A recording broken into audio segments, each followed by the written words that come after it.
tardes y como lo habíamos anunciado antes de la pausa, damos en nuestros estudios la bienvenida al internacionalista doctor Carlos Estarella Velázquez. Doctor, qué gusto que nos acompañe. Buenos días y bienvenido. Muchas gracias, Luisa, por la entrevista.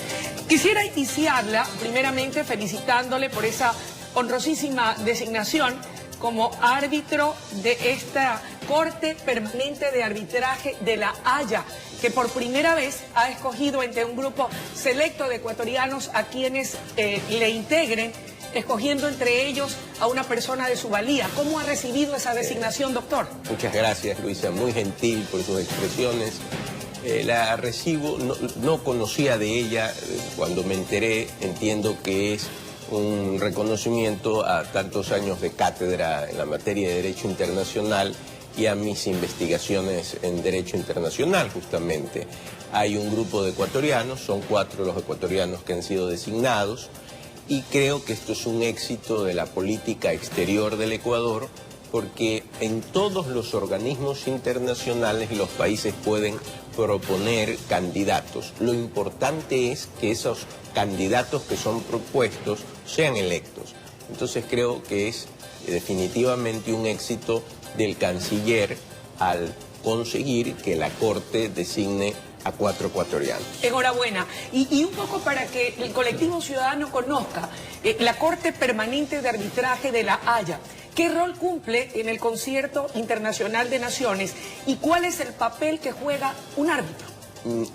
Esta es una de las instituciones antiguas en el derecho internacional, aunque la institución del arbitraje se fortalece desde el siglo pasado. Sin embargo, o tiene antecedentes históricos. En el Código de Hammurabi, imagínate, ya había la institución como tal. Es un medio de solución pacífica de controversias entre estados. Entonces hay una lista de árbitros, los estados van a la Corte escoge los árbitros que van a formar el tribunal y ahí se inicia el proceso. Es un medio de solución pacífica muy efectivo y que ha ayudado a los estados a poder solucionar sus conflictos. ¿Qué tipo de conflictos? ¿Hay temas específicos que abordan o puede ser cualquier tipo de conflicto entre estados? La Corte es amplio en ese proceso, pueden ser territoriales, pueden ser comerciales, hay una variedad de temas que la Corte puede actuar en ellos, ¿no? Ahora, Carlos, las decisiones de esta Corte Permanente de Arbitraje de La Haya, ¿son de carácter vinculante para los estados o al fin de cuentas cada quien ve si la acoge o no? Claro, la mediación en proceso de derecho internacional no es vinculante. El arbitraje sí es vinculante porque los árbitros son jueces. Y la sentencia se conoce con el nombre de laudo arbitral. Por lo tanto, al ir los estados y solicitar ese arbitraje, la decisión, Luisa, se convierte en vinculante. Es decir, que se comprometen o hay ese compromiso de aceptar lo que la Corte determine. Así es, se comprometen en aceptar la decisión de la Corte. Bueno, pues enhorabuena, era importante dilucidar aquello. Muchas gracias. Vamos a otros temas. Durante la década del gobierno de la Revolución Ciudadana, Ecuador marcó distancia de Estados Unidos. No obstante, por primera vez en algo más de 17 años, un presidente ecuatoriano se reúne con su par norteamericano nada más ni nada menos que en la Casa Blanca. Desde su punto de vista como internacionalista, ¿cuál es la importancia de este encuentro entre el presidente Moreno y el presidente Donald Trump? Bueno, toda reunión entre presidentes, Luisa, es positiva.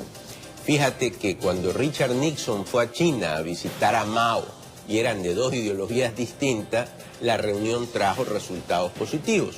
Ahora, en este sentido, siendo Estados Unidos nuestro principal socio comercial, con el cual hay una relación histórica además muy fuerte.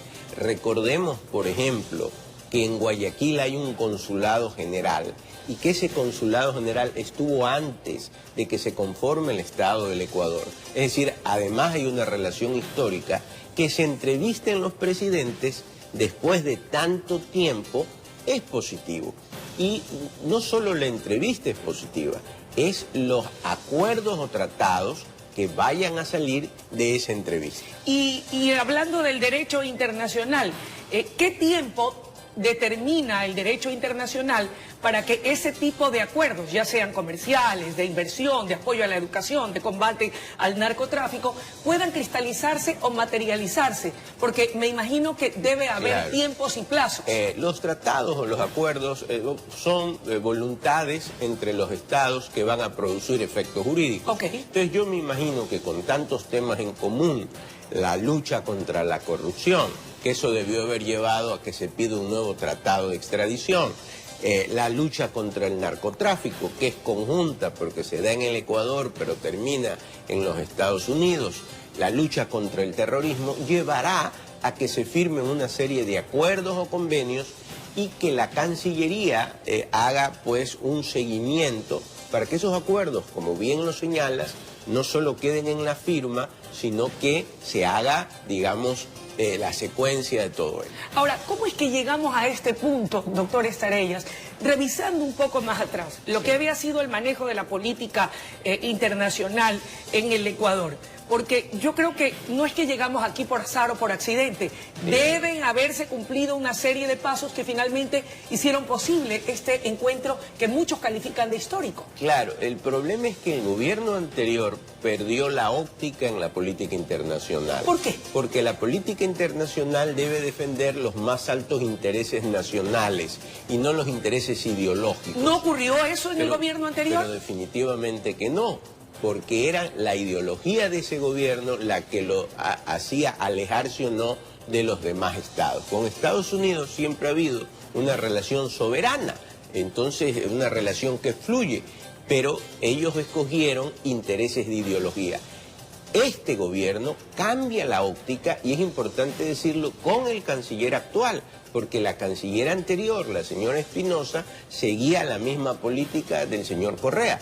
Hay que reconocerlo al canciller actual, que ha redimensionado, ha cambiado la política exterior, poniéndola como debe ser, que la política exterior refleje los intereses nacionales, es decir, los intereses del Ecuador. No estamos renunciando a nuestra soberanía, no estamos renunciando a la defensa de nuestra nacionalidad. ¿Pero qué nos han hecho para renunciar? Le pregunto, porque un poco ese es el argumento de quienes se oponen a ese acercamiento con Estados Unidos. La soberanía es un elemento del Estado, pero nadie ha violado ninguno de esos elementos, es decir, reunirse con el presidente de los Estados Unidos, colaborar para luchar contra la corrupción, para atacar al terrorismo. No atenta contra nuestros intereses. ¿Dónde está la renuncia de la soberanía? Oiga, ¿y cómo queda con este acercamiento con los Estados Unidos la relación de Ecuador con Venezuela, con Bolivia, con Nicaragua?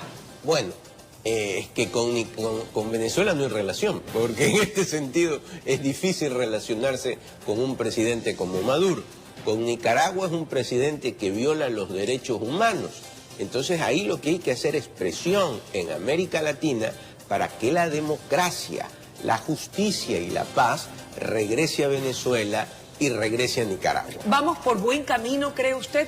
Geopolíticamente hablando, Ecuador necesita abrirse al mundo. ¿Lo estamos haciendo? Abrirse al mundo y defender sus intereses. La política internacional es en defensa de los intereses nacionales.